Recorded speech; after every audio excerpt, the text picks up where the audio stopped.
नमस्कार, news state पर आप सभी का बहुत स्वागत है। जी हां, बात अगर डेंगू की करें तो एक बार फिर से डेंगू डराने लगा है। मध्य प्रदेश में डेंगू एक बार फिर काफी ज्यादा परेशान कर रहा है। दरअसल मध्य प्रदेश में मानसून की विदाई के साथ ही यहां डेंगू का कहर शुरू हो गया है। दिन ब दिन प्रदेश में डेंगू के मरीजों में लगातार इजाफा हो रहा है। राजधानी भोपाल सहित ग्वालियर, इंदौर में डेंगू के रोज नए मरीज सामने आ रहे हैं। हालांकि प्रदेश भर में डेंगू के बढ़ते प्रकोप को रोकने के लिए स्वास्थ्य अमला अलर्ट मोड पर भी है। वो लगातार कोशिशें करने की बात करता है, लेकिन आम लोगों को भी सावधानी रहने की जरूरत है, क्योंकि डेंगू का सबसे बेहतर और सबसे बढ़िया इलाज इसका बचाव है। पहले आपको बढ़ते डेंगू के मामलों पर एक रिपोर्ट दिखाते हैं, फिर इसके बाद इसी पर विशेष मेहमानों के साथ डेंगू की समस्या पर करेंगे चर्चा।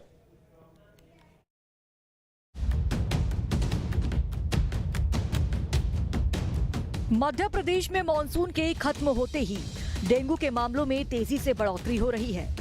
प्रदेश के कई जिलों में डेंगू के नए मरीजों की संख्या लगातार बढ़ती जा रही है। खासकर ग्वालियर, भोपाल और इंदौर जैसे बड़े शहरों में स्थिति गंभीर है। ग्वालियर में तो डेंगू तेज रफ्तार से लगातार बढ़ता जा रहा है। अकेले सितंबर और अक्टूबर के महीने में अब तक ग्वालियर में 750 से अधिक मरीज सामने आ चुके हैं, जबकि इस साल ग्वालियर में डेंगू का आंकड़ा 1000 के पार हो गया है। ग्वालियर में हर रोज बड़ी संख्या में डेंगू के मरीज निकल रहे हैं, जिसमें 30% संख्या बच्चों की है। ग्वालियर में जिस रफ्तार से डेंगू बढ़ रहा है, उससे अंदाजा लगाया जा सकता है कि जल्द ही पॉजिटिव मरीज का आंकड़ा 1500 के करीब पहुंच जाएगा। ग्वालियर में डेंगू से अभी तक 4 लोगों की मौत हो चुकी है। सबसे चौंकाने वाली बात यह है कि डेंगू बच्चों को अपना निशाना बना रहा है। अभी तक जिले में 350 से अधिक बच्चे डेंगू की चपेट में आ चुके हैं। स्वास्थ्य विभाग और नगर निगम लगातार ये दावा कर रहा है कि लगातार अलग अलग इलाकों में डेंगू के लार्वा को नष्ट करने का काम किया जा रहा है, लेकिन डेंगू के बढ़ते आंकड़ों ने ये साबित कर दिया कि ये दावे सिर्फ कागजों तक ही सीमित है। जिलों में लगातार बढ़ रहे डेंगू के मरीजों को लेकर सांसद भारत सिंह कुशवाहा ने लोगों से अपील की है कि आसपास जल भराव और गंदगी ना फैलाएं। अति वर्षा के कारण कई क्षेत्रों में जल भराव हुआ और जहाँ गंदगी होती है तहाँ मच्छर पैदा होते हैं। इसलिए हम सबका समाज का भी दायित्व है। जब हम बीमार पड़ जाते हैं तो इलाज तो होता ही है, उपचार की व्यवस्था है, फिर हम बीमार न हों, हम डेंगू जैसी बीमारी से बच सकें, मच्छरों से बच सकें। इसके लिए हमें स्वयं को साफ रखना होगा और अपने घर, मकान, आंगन को भी एक साफ सुथरा रखना होगा। एक और जहां ग्वालियर डेंगू से परेशान है, तो इंदौर में भी डेंगू के मरीजों की संख्या बढ़ती जा रही है। इंदौर में मच्छर जनित बीमारियों से लोगों के संक्रमित होने का दौर लगातार जारी है। पिछले 24 घंटों की बात करें तो 12 डेंगू के नए मरीज इंदौर शहर में सामने आए हैं। इसके साथ ही डेंगू के कुल मरीजों की संख्या की अगर बात करें तो आंकड़ा 400 से बढ़कर 417 तक पहुंच चुका है। इंदौर के स्वास्थ्य विभाग और नगर निगम के द्वारा तमाम प्रयास जो है वो डेंगू के लार्वा को नष्ट करने के लिए किए गए हैं, लेकिन सारे ही प्रयास नाकाफी साबित हो रहे हैं।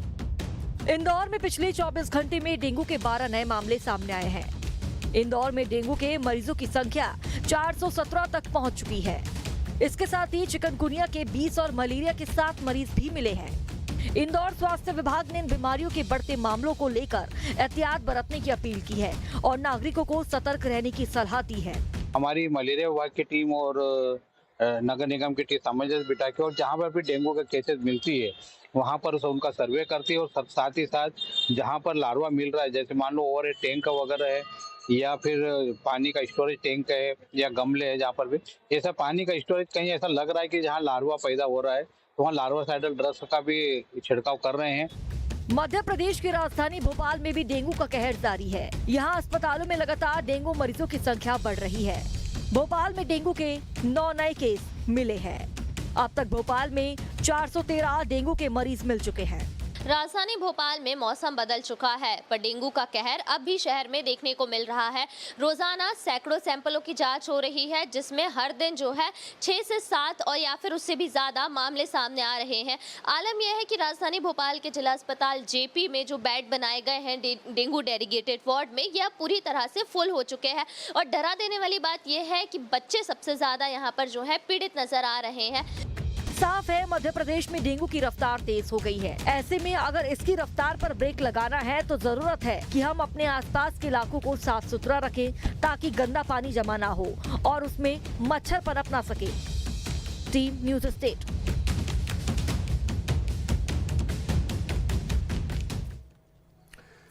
तो सवाल यह है कि आखिर डेंगू के मामले इतनी तेजी से बढ़ क्यों रहे हैं, इन पर रोक क्यों नहीं लग पा रही। और ग्वालियर की अगर बात कर ले तो वहां पर 1000 से ज्यादा मामले डेंगू के जो सामने आए हैं वो कितनी बड़ी चिंता का विषय है। वहीं प्रदेश नहीं बल्कि देश का सबसे साफ शहर इंदौर, वहां पर अगर इस तरीके के मामले सामने आ रहे हैं और लगातार 24 घंटे में ही 12 मरीज डेंगू के सामने आते हैं तो ये किस ओर इशारा करता है, इसको रोका कैसे जाए। स्वास्थ्य विभाग क्या इसको लेकर के कहीं कोई कमी बरत रहा है जिसकी वजह से ऐसी स्थिति हो रही है, और आम लोग कहां गलती कर रहे हैं, क्योंकि लोगों को भी इसके लिए कदम उठाने चाहिए, जागरूकता रखनी चाहिए और साफ सफाई जरूर बरतनी चाहिए।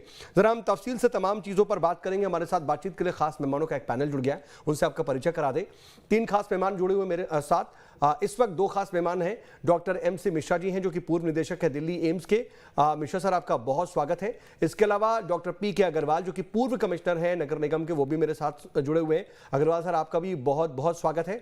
साथ ही एक और मेहमान भी हमारे साथ कुछ देर में जुड़ेंगे, उनके भी हम बातचीत करेंगे। लेकिन अग्रवाल सर मैं आपके पास सबसे पहले आना चाह रहा हूं, क्योंकि आप देखिए नगर निगम में काम करने का लंबा अनुभव है, पूर्व कमिश्नर रहे हैं, आप जानते हैं कि किस तरीके से मौसमी बीमारियों को लेकर के काम किया जाता है, कैसे पहले से प्रिकॉशंस लिए जाते हैं, किस तरीके की एक जो एक्सरसाइज है वो की जाती है। अभी जो मामले चाहे वो भोपाल हो, ग्वालियर हो, इंदौर हो, तमाम दूसरी जगहों पर, मंदसौर में जो मामले आ रहे हैं, कहीं कमी है प्रशासनिक लेवल पर, क्या आपको लगता है?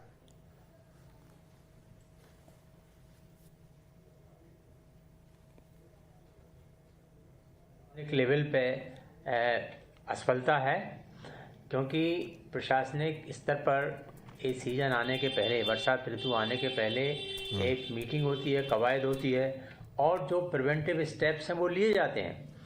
तो ऐसा पता चलता है कि ये जो कवायद है वो नहीं हुई है। जो छिड़काव था वो बरसात के पहले होना चाहिए और बरसात के समय भी होना चाहिए, वो नहीं हुआ है।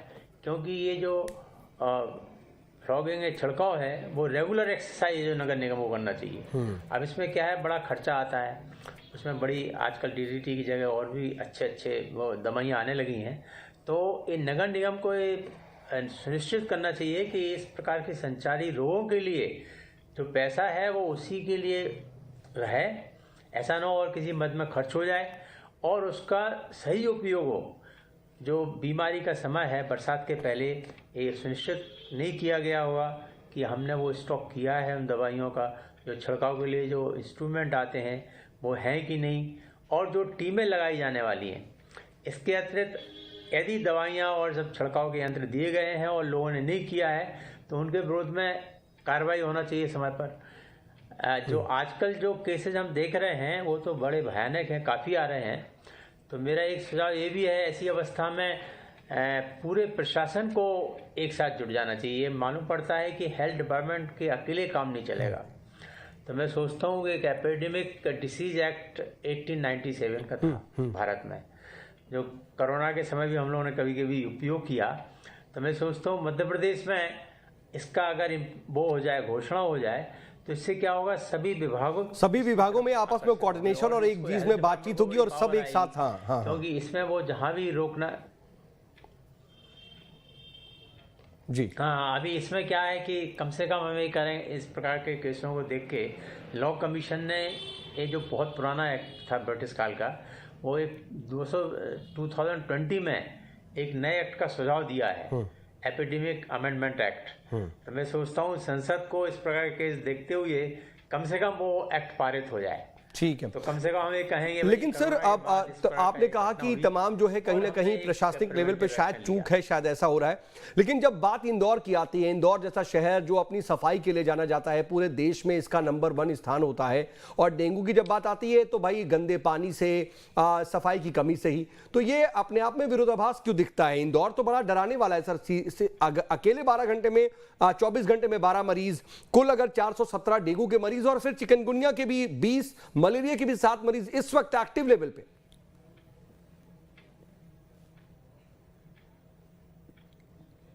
नहीं, देखिए ये बड़ा आश्चर्य की बात है क्योंकि इंदौर नगर निगम में जो स्टाफ है, जो हेल्थ को देखता है, जो सफाई को देखता है, वही तो डेंगू को प्रिवेंशन में काम करेगा।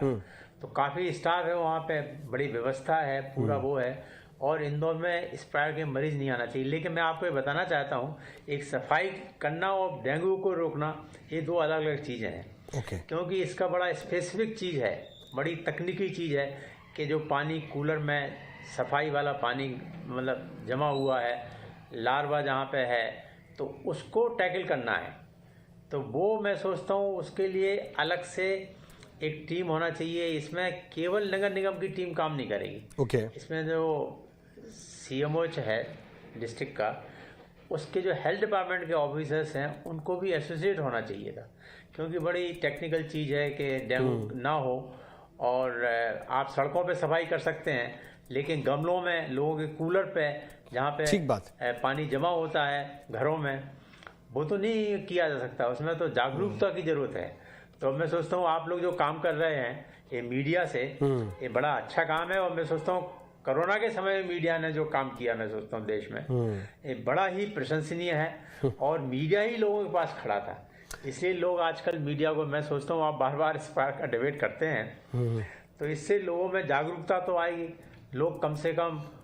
लेकिन सर, जब डेंगू जैसी बीमारियों की बात होती है तो इसमें बहुत बार इस तरह की बातें होती हैं। हर बार सफाई की, गमलों की और कूलर की सफाई की, पानी इकट्ठा ना होने की बात हम करते हैं, इस तरह की चर्चाएं भी करते हैं, लेकिन हर बार जो है पुनरावृत्ति हो जाती है, वो बड़ा अफसोसनाक होता है। लेकिन सर, आपने जो बातें कही वो बहुत ज़्यादा इंपॉर्टेंट है। कोऑर्डिनेशन की कमी है, लेकिन लोगों की जो ज़रूरत है, लोगों की जो जिम्मेदारी है, वो भी बहुत ज़रूरी है। और MC मिश्रा सर, मैं आपके पास इसी के लिए आना चाहता हूँ कि प्रशासनिक स्तर पर कोशिशें हो रही हैं, कुछ कमी, कुछ खामी हो सकती है, लेकिन जो आम लोग हैं सर, उनको क्या एक्सरसाइज वक्त रहते करना नहीं चाहिए? क्योंकि हम देखते हैं अक्सर ऐसा होता है आम तौर पर कि जब तक डेंगू के मामले नहीं बढ़ते, जब तक इस तरीके के केसेस बढ़ने नहीं लगते, जब तक अस्पतालों में लंबी लंबी लाइनें नहीं लगती, तब तक आम लोग इसको लेकर के सजग नहीं होते हैं। बारिश का मौसम होता है, जाहिर सी बात है कई जगहों पर वाटर लॉगिंग होती है, कई जगहों पर रह जाती है, कूलरों में रह जाती है, लेकिन लोग इसको देख करके भी अनदेखा कर देते हैं। और जब केसेस बढ़ते हैं तब आनन फानन में हाय तौबा मचती है। हाँ, ये बिल्कुल, ये चर्चा रखने के लिए आपको बहुत बहुत धन्यवाद। और ये बहुत उत्तम कार्य है लोगों की को जानकारी पहुंचाने के लिए। और इसमें मेरा मानना ये है कि इसमें 2-3 बातों का हम लोगों को विशेष ध्यान रखना है, जो आपने अभी चर्चा की है कि पानी का भराव, वर्षा भी इस वर्ष अच्छी हुई है सभी जगह, तो पानी का भराव वर्षा के कारण, और जैसे अभी चर्चा हो रही थी कि कूलर में पानी, अच्छा इसमें सफाई का उतना योगदान नहीं है, क्योंकि डेंगू का जो मच्छर है वो साफ पानी में भी पनपता है और रिप्रोडक्शन होता है उसका, और दिन में आमतौर से काटता है वो, ये भी एक बात है। तो इसमें बचाव के कई उपाय हैं जो हम लोग सभी कर सकते हैं कि आप पूरी बाह के कपड़े पहने जिससे मच्छर को काटने का मौका न लग पाए, और मच्छर को पनपने से रोकें। ये तो एक बिल्कुल प्राइमरी प्रिवेंशन हो ही जाता है, लेकिन असंभव है कि सारे मच्छरों को आप रोक लेंगे, ये संभव नहीं होता है। चाहे जितने भी आप ले लें प्रिकॉशन, और जितना भी MCD भी इन्वॉल्व हो जाए, म्यूनिसिपल कॉरपोरेशन भी हो जाए, वो सब हो जाए, तो भी ये देखिए एशिया की, लैटिन अमेरिका की, और ये रोग है ये बेसिकली, और मिलियंस ऑफ लोग, करोड़ों लोगों को यह प्रतिवर्ष होता है, एक वर्ष छोड़ के दूसरे वर्ष अधिक होता है। और ये अगस्त, सितंबर, अक्टूबर, नवंबर तक चलता है। और जैसे ही सर्दी आने लगती है और मच्छर पनपने कम हो जाते हैं सर्दी की वजह से, डेंगू रिसीड कर जाता है जनवरी में, फरवरी में, मार्च में, अप्रैल में, और फिर बरसात आई, फिर गर्मी आई, और फिर से ये ह्यूमिडिटी आई। तो ये जो मौसम है हमारा, जुलाई से लेके सितंबर, और अभी एक्सटेंड हो गया है, क्योंकि टेम्परेचर इस बार देखिए कह रहे हैं कि अक्टूबर सबसे गर्म हो रहा है महीना, और तो अक्टूबर में भी, और नवंबर तक चलता है इसीलिए। और अधिकतर केस देखे गए हैं पिछले वर्षों में अगस्त, सितंबर, अक्टूबर और नवंबर तक चलते हैं, और दिसंबर से फिर मच्छर खत्म हो जाता है तो डेंगू भी खत्म हो जाता है। अब चिकनगुनिया को ले लें, डेंगू को ले लें, मलेरिया को ले लें, तीनों जो रोग हैं वो मच्छर के काटने से होते हैं और मच्छर इसका वेक्टर बॉर्न डिजीज कहलाती हैं ये। और इनके लक्षण लगभग समान होते हैं कि भाई सिर में दर्द होगा, हाई फीवर होगा, मसल हमारे मांसपेशियों में जोड़ों में दर्द होगा, उल्टी, जी मिचलाना और आंखों के पीछे दर्द का होना, ग्लैंड्स भी कई बार लोगों के सूज जाते हैं, रैश आ जाता है कुछ लोगों को, ये सब तो लक्षण हैं। लेकिन मैं लोगों को ये लोगों को धैर्य रखना पड़ेगा इसमें। हर रोगी को बुखार के अस्पताल में भर्ती होने की आवश्यकता नहीं होती, चाहे वो डेंगू हो, चाहे चिकनगुनिया हो और चाहे मलेरिया हो। घर में रह के इसका पर्याप्त और सक्षम उपचार हो सकता है, जिससे हमें प्रिकॉशन क्या लोगों को लेनी है। जब डेंगू अगर डायग्नोस हुआ है और उसमें आया है रिपोर्ट में कि डेंगू है, तो बुखार जब उतर गया उसके बाद बहुत एहतियात लेने की जरूरत होती है। तो एक प्लेटलेट काउंट शुरू में करा लें और एक प्लेटलेट काउंट बुखार उतरने के बाद कराएं और अपना हाइड्रेशन ठीक रखें। शरीर में पानी की कमी नहीं होनी चाहिए। और अगर हाई फीवर है तो हाइड्रोथेरेपी बोलते हैं हम लोग कि भाई कोल्ड स्पंजिंग से बुखार नीचे कर लीजिए। और होम केयर के जरिए अब ज्यादातर लोगों को ठीक किया जा सकता है। केवल कुछ स्मॉल अनुपात में, छोटे अनुपात में लोगों को गंभीर डेंगू होता है, जिसको डेंगू हेमरेजिक फीवर बोलते हैं, जिसमें हमारी जो छोटी छोटी धमनियां हैं, खून की कैपिलरी बोलते हैं, उनमें लीकेज शुरू हो जाती है। और उसके बाद सर एक चीज और आपसे समझना चाहूंगा कि अगर प्रिकॉशन ले रहे हैं तो बड़ों में और बच्चों में क्या अलग अलग एहतियात बरतने होते हैं? क्योंकि अगर हम ग्वालियर की बात करते हैं तो सर बहुत ज्यादा ऐसे लोग हैं जिनमें, मतलब ऐसे मरीज हैं जो बच्चे हैं, क्योंकि अगर 1000 के पार आंकड़ा जा रहा है तो तकरीबन 350 बच्चों को डेंगू है। तो बच्चों के लिए क्या विशेष एहतियात बरतना होता है? घर वाले, उनके पेरेंट्स क्या खास एहतियात बरते? देखिए, बच्चों के साथ एहतियात यही बरतना है कि उनको अगर मच्छरदानी लगा दें रात में, जिससे उगड़े ना रहे वो, और उगड़ेंगे तो रात में, दिन में जब भी सो रहे हैं बच्चे तो मच्छर काटते हैं। खेलने जाते हैं बाहर मैदान में तो वहां भी मच्छर काट सकते हैं उनको। अच्छा, फिर उनको भी थोड़ा सा ये कहें कि भाई पूरी बाह की कमीज पहन लें, अभी गर्मी है, अनकंफर्टेबल भी होगा, और पैंट पहन के खेलें। तो अगर ये कुछ लेंगे और जब भी सो रहा है बच्चा उस समय जरूर देखें, या तो पंखा तेज चला दें जिससे मच्छर ना काट पाए, या फिर उसको उड़ाएं या मच्छरदानी लगा लें। तो कुल मिलाकर के बच्चों से प्रिकॉशन लेना है। लेकिन मैं सर वो समझना चाह रहा हूं कि अगर डेंगू हो गया उसके बाद क्या करना चाहिए? डेंगू के पेशेंट को क्या करना चाहिए? और अगर वो पेशेंट अगर बच्चा है तो कुछ विशेष क्या? नहीं, इसमें विशेष कोई ऐसी, दोनों में हमें बुखार अगर है तेज, उसको नीचे करना है। उसका तरीका है दवा पैरासीटामोल, जो सबसे सेफ दवाई मानी जाती है, सबसे सुरक्षित दवा है पैरासीटामोल। बच्चों का भी बुखार उससे नीचे आएगा, बड़ों का भी आएगा उससे। उसके अलावा हाइड्रेशन, जैसे मैंने कहा, पानी की कमी, जो शरीर में पानी की कमी नहीं होनी चाहिए, क्योंकि जो प्लेटलेट काउंट गिरता है उसमें पानी की कमी शरीर में एक बड़ा योगदान करती है। और तीसरा, हम घर पे रह के उनको अच्छा, अगर उनको नौजिया वॉमिटिंग नहीं हो रहा तो उनका न्यूट्रिशन को अच्छे से मेंटेन करें।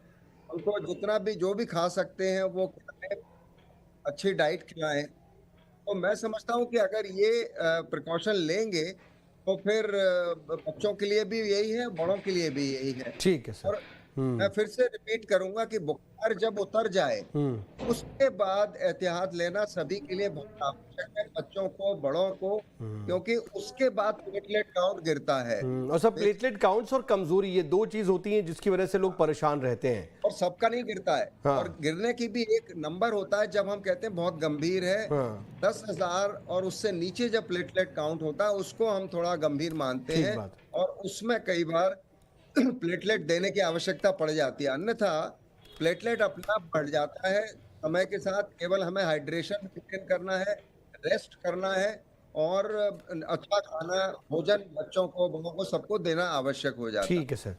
ठीक है सर। इस बीच हेल्थ एक्सपर्ट हैं डॉक्टर नेहा गुप्ता, वो भी हमारे साथ जुड़ चुके हैं। डॉक्टर नेहा, आपका भी बहुत स्वागत है। और आप थोड़ा देर से जुड़ पाई, लेकिन जल्दी से मैं आप ही के पास आता हूं कि अभी हम डेंगू और उससे बचाव की बात करते हैं, लेकिन मैं आपसे समझना चाहूँगा कि डेंगू के जो मामले हैं या फिर मच्छर जनित जितनी बीमारियां हैं, चाहे वो चिकनगुनिया हो, मलेरिया हो, बुखार से इनकी शुरुआत होती है, हर बार इस तरह की सिचुएशन देखने को मिलती हैं। कोई ऐसा तरीका है क्या कि जब मौसम चेंज होता है और जब मच्छर पनपते हैं तो अपने आप को इन बीमारियों से बचाया जा सके, या फिर सिर्फ वही मच्छरदानी अपने आप में फुल स्लीव बाजू या मच्छर काटने से रोकना, यही वो तरीके हैं जो ट्रेडिशनल तरीके, उन्हीं से ही बचाव हो सकता है?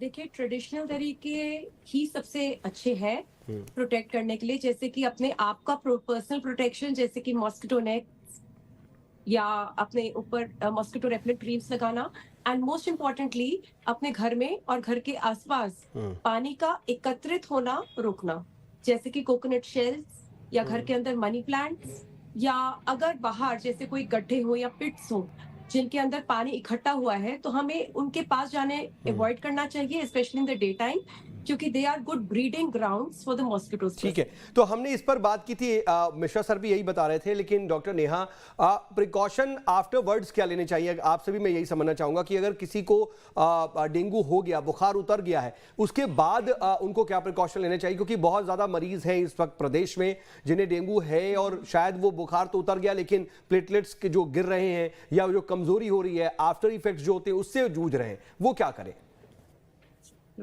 देखिए, किसी भी बीमारी के बाद का टाइम जो होता है उसमें यह ध्यान रखना होता है कि हम अपने आप को ओवर एक्सर्ट ना करें। मतलब कि अगर आप बीमारी से अभी अभी रिकवर कर रहे हैं तो ये नहीं कि अगले दिन ही जाके अपना फुल जिम में फुल वर्कआउट करना शुरू कर दे या बाहर से खाना मंगवा के खाना शुरू कर दें।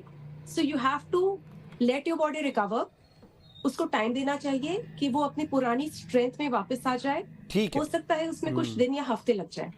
लेकिन प्लेटलेट्स को लेकर के बड़ी विकट स्थिति हो जाती है, लोग पैनिक हो जाते हैं, प्लेटलेट्स गिर रहा है, उसमें तरह तरह के उपाय करने लगते हैं, इसके बारे में क्या कहेंगी? जी, I would like to emphasise this, अभी तक कोई भी साइंटिफिक कॉन्क्रीट एविडेंस नहीं है कि जो घरेलू उपाय है जैसे कि बकरी का दूध, कि इससे प्लेटलेट इंप्रूव होता है। प्लेटलेट अपनी बॉडी टाइम रहते अपने आप ही इंप्रूव करवाती है। डॉक्टर और पेशेंट का काम है कि अपनी बॉडी की इम्यूनिटी इंप्रूव करना ताकि वो इस बीमारी से जल्दी से निकल सके। ठीक है, एक और बात मैं एम्फसाइज करना चाहूंगी कि कोविड में देखा गया था कि एल्डरली लोग ज्यादा इफेक्टेड हो रहे थे, लेकिन इस डेंगू में हमारा जो क्लिनिकल एक्सपीरियंस है, ये बीमारी जानलेवा ज्यादातर यंग लोगों में हो रही है। जो जवान, जो वर्किंग कम्युनिटी है, उसमें ज्यादा जानलेवा है। ओके, डॉक्टर मिश्रा, मैं आपसे भी जल्दी से समझना चाहूंगा सर, प्लेटलेट्स को लेकर बड़ी पैनिक सिचुएशन हो जाती है, जल्दी से अगर आप भी अपने एक्सपीरियंस से बता सके कि बकरी का दूध है, कीवी है, पपीता है, इस तरह की चीजें लोग फौरन इस्तेमाल करने लगते हैं, उसका जुगाड़ करते हैं कि भाई जल्दी से लेकर के आओ, ये कर देंगे तो ठीक हो जाएगा, उनके लिए आप क्या कहेंगे? उनको यही कहेंगे, देखिए बकरी का दूध पिलाना है, आप गाय का दूध पिलाना है, वो कोई भी पिला सकते हो, लेकिन उसके लिए एक तो आप ब्लैकमेल मत होइए कि लोग इसमें हर चीज का लोग फायदा उठाने की कोशिश करते हैं, लोगों से ज्यादा पैसे लेके कि साहब ये कोई भी दूध है उसको बकरी का दूध कह के दे दिया। एक तो डाउन साइड उसका ये होता है। दूसरे, इनका जैसे डॉक्टर नेहा ने कहा, इसका कोई वैज्ञानिक हमारे पास प्रमाण नहीं है कि इन सब चीजों लेकिन सर बड़े लोग ऐसे हैं जो बोलते हैं कि हमें फायदा हुआ, ठीक हुआ, कई लोगों ने कीवी खा ली। देखिए, कुछ भी नहीं करेंगे आप तो तब भी वो काउंट, हाँ ठीक है, 99.9% लोग हम कुछ ना करें तो भी प्लेटलेट उनका इंप्रूव होगा। केवल 0.01% लोग हैं जिनको प्लेटलेट की जरूरत पड़ती है, अलग से जरूरत पड़ती है, अलग से जरूरत पड़ती है, जो हम ट्रांसफ्यूज करते हैं, सिंगल डोनर प्लेटलेट या रैंडम प्लेटलेट जो होते हैं। ठीक है, अग्रवाल सर जल्दी से मैं आपके पास, मैं सर माफी के साथ रोक रहा हूँ, समय कम है इसलिए जल्दी से अग्रवाल सर आपके पास रहा हूँ।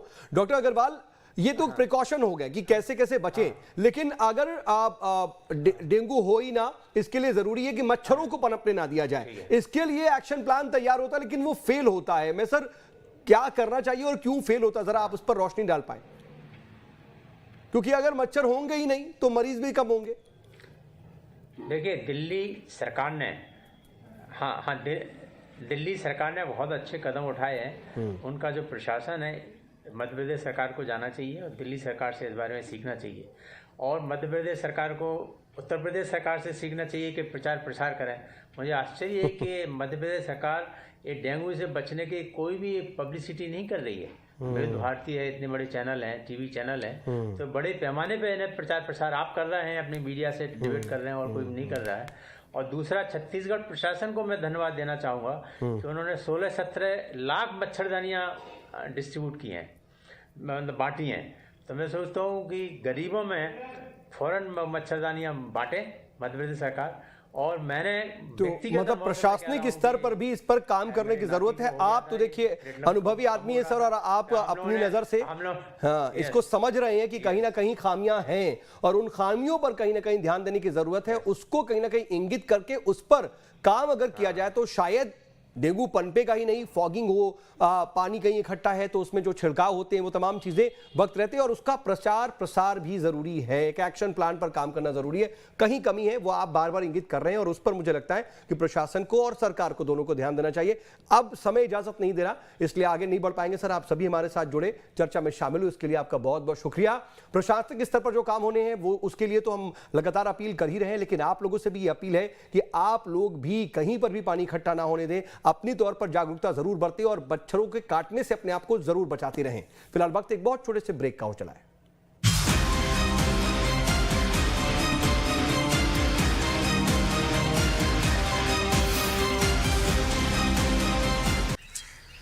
क्लेम में कोई प्रॉब्लम तो नहीं होगी ना?